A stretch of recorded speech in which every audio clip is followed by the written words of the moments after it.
ఈ కూల్ వెదర్‌కి హైదరాబాద్‌లో ఇంకా చలి ఎక్కువ ఉందండి. మీరుండే ప్లేస్‌లో కూడా అలాగే ఉందండి? సరే ఓకే. అందరూ బాగుండాలని కోరుకుంటున్నాను. నేనైతే మార్నింగ్ వచ్చేసి పప్పు, పాలకూర చేశానండి. రెసిపీ షేర్ చేస్తున్నా మీకు.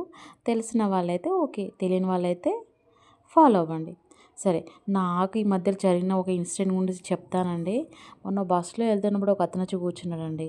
చూస్తే చేంజ్‌లో ఒక 100 ఇస్తారా అని చెప్పేసి ఇస్తారా అని చెప్తే ఓకే అని చెప్పేసి ఇచ్చేసానండి.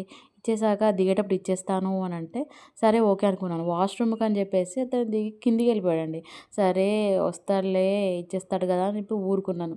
మళ్ళీ తీరా చూస్తే బస్సు కదిలిపోయింది. అతను రాలేదు.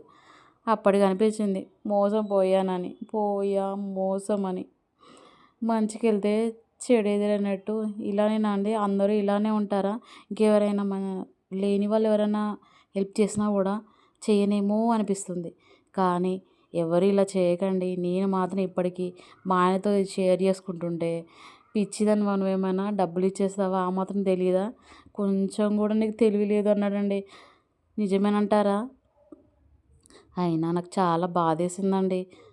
నిజంగా ఎవరైనా అలా అడిగితే ఎవరైనా ఇచ్చేస్తారు గదండీ! నేనైతే ఘోరంగా మోసపోయా.